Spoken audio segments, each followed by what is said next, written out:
The Great Arcanum. The Secret of Secrets. At the heart of every great mystical and religious tradition persists a secret, a great universal truth. The Great Arcanum, a great deep secret mystery. Throughout history, it has been expressly forbidden to reveal the secrets of the Great Arcanum to the public, for it was a heresy, a person who practiced or had knowledge of hermetics. Thus its mysteries have remained a hidden legacy, veiled behind mystical stories and the world's inheritance of art and literature. For all to admire, some to imitate, but few to understand.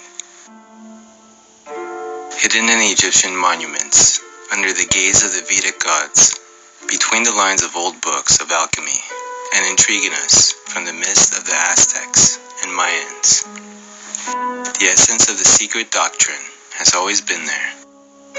Throughout the history of humanity, only a select few were initiated into the mysteries of this great universal truth, and those few guided the rest of humanity and gave them the outward symbols of that truth as guidance. For the Great Arcanum, the secret of secrets, was fiercely protected and offered only to those who have proven their moral purity and trustworthiness. But as humanity entered the Dark Age, the divine knowledge went underground to survive in few areas around the world. For many centuries, the Great Arcanum has been calling to humanity from behind the stories and myths that veil it. The knowledge it delivers is universal and applies to all true religions and mystical traditions. Whether it is the serpent of Adam and Eve from the Judeo-Christian tradition, the serpent of the Aztec tradition, the serpent climbing the caduceus of the Greek god Hermes, or the serpents of the Hindu or Buddhist traditions, all these symbols contain the same teachings. Finally, after centuries of darkness and ignorance, the time has come for this hidden doctrine to be revealed. All religions are precious jewels on the golden string of divinity. The word religion derives from the Latin root meaning union. The word yoga is derived from the Sanskrit root yug, which also means union. At their base, the different traditions of the East and West describe the same goals: union with divinity. Religious traditions provide the map that one must follow in order to reach unification with the divine. Every religion seeks to express the same core knowledge, but one needs the right tools in order to read the map. With the right tools and their proper use, any religion or tradition may enter into the direct, experiential knowledge of the divine.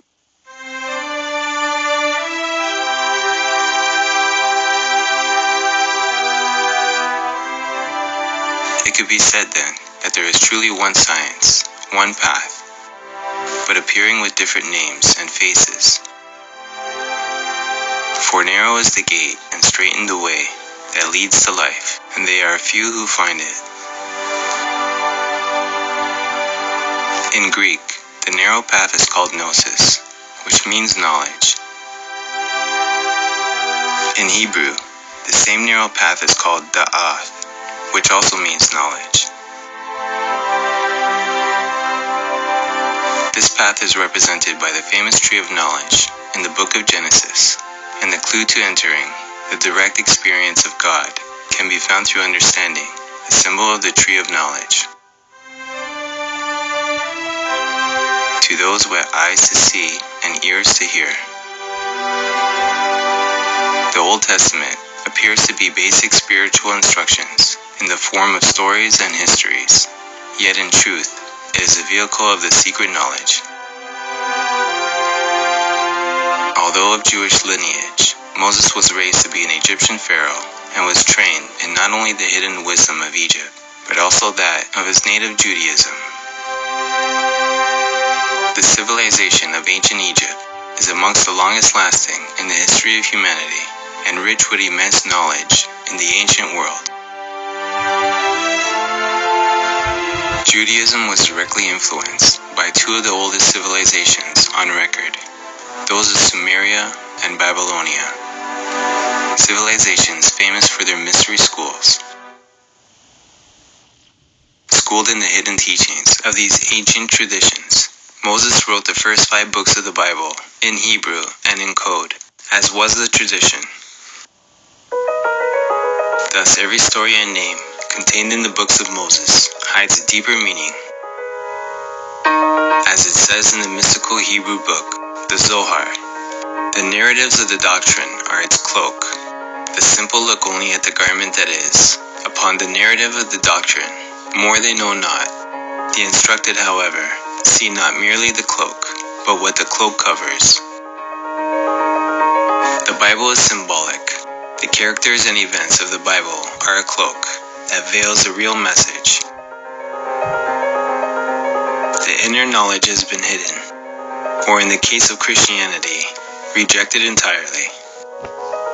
The Bible, like all great religious books, has been interpreted literally. Even Jesus taught both a public and secret doctrine. To you, it hath been given to know the secrets of the reign of the heavens, and to these it hath not been given. Those who received the secret teachings were persecuted and forced to take the knowledge underground. As a result, the modern church has inherited merely the cloak. In addition, the Bible has undergone repeated editing by those without any knowledge of its secrets. Even though the modern Bible has been greatly disfigured, it is still infused with the ancient secret doctrine. However, the many levels of meaning hidden in the Hebrew letters are not visible in the modern language versions of the Bible. For example, the very first words in the Bible in Hebrew are Bereshit bara Elohim. The common literal translation is, "In the beginning God creates," but in the Hebrew translation found in the Zohar reads, "In wisdom, Elohim creates." Elohim is a Hebrew word. The root El is Hebrew for God and is masculine. The feminine form for El is Eloah, which means goddess. Elohim is plural, thus meaning gods and goddesses, male and female. In contrast to the image of a bearded old man, God is established in the first 3 words of the Bible as androgynous, containing both male and female.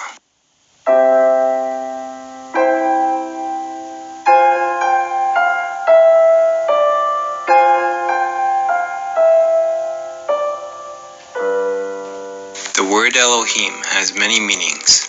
In one sense, it refers to angels, the governors of creation. These divine beings are male and female, in the image of their creator. This is clearly illustrated in most ancient images of angels, showing them to have the attributes of both man and woman. In the Bible, the angel that oversaw the creation of humanity is called Jehovah Elohim. Jehovah Elohim formed man from the dust of the earth. He blew into his nostrils the breath of life, and man became a living being. Jehovah is another important name of God.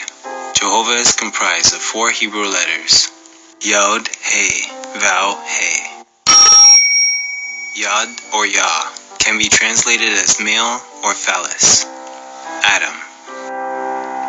Heva or Heve is female, mother or uterus, Eve. Even the name Jehovah contains both masculine and feminine forces. God created man in his own image. In the image of Elohim created he them, male and female, created he them. The angel Jehovah formed man in his image, androgynous. And so, as recorded in the esoteric heart of all great religions, humanity, symbolized by Adam, was once androgynous, containing both male and female. Jehovah Elohim planted a garden in Eden in the east and placed there the man whom he had formed. Eden is a paradise of perfection. Eden is symbolic of the innocence and happiness that was once the natural state of humanity. The humanity of Eden was pure, knowing only goodness and virtue. As reflections of God, humanity embodied the 7 virtues of the soul.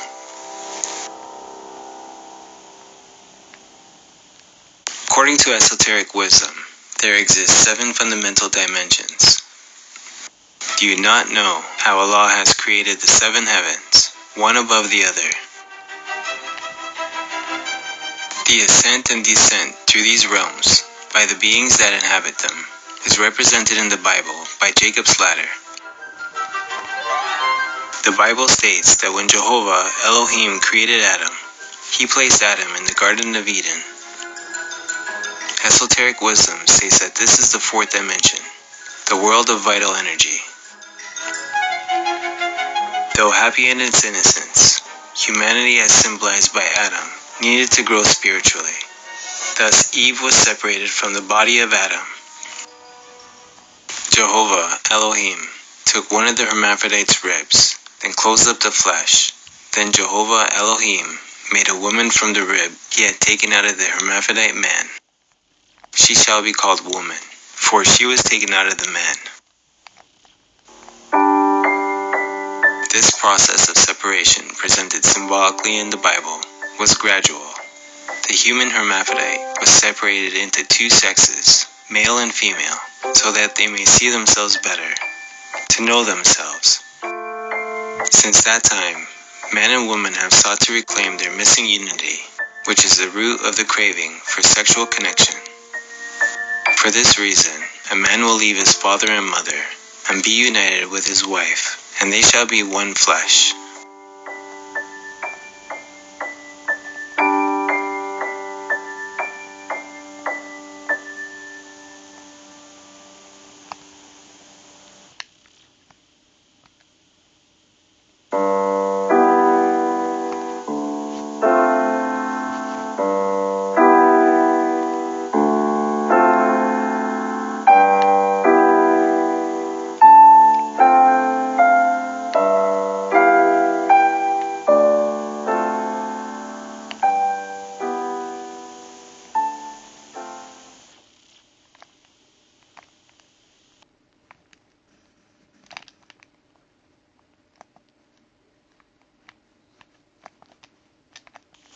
Word magic.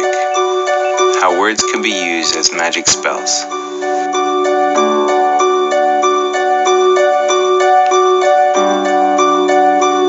Words are not just elements of speech or writing, because they can be used to strengthen the effects of magic, which is the art of directing and controlling energy.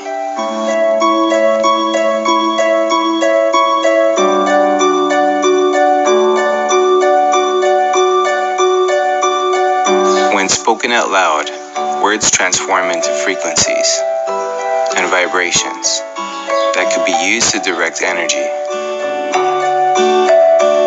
This is one of the first steps to creating magic effects. Most people will laugh at the idea of magic being real, but only if they knew what magic really is and how magic is being used to control them. They wouldn't be laughing then, would they?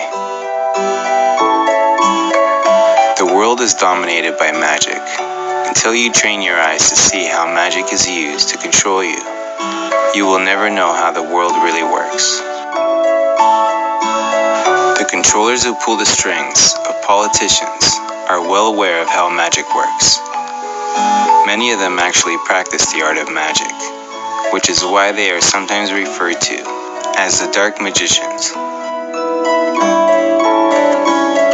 Unfortunately, they like to use magic for power and evil purposes, instead of using it to change the world into a better place. The most powerful thing in the universe is energy. If you learn how to control and direct this energy, you will become one of the most powerful people on earth. Why do you think the controllers, the dark magicians, are so obsessed with magic and energy?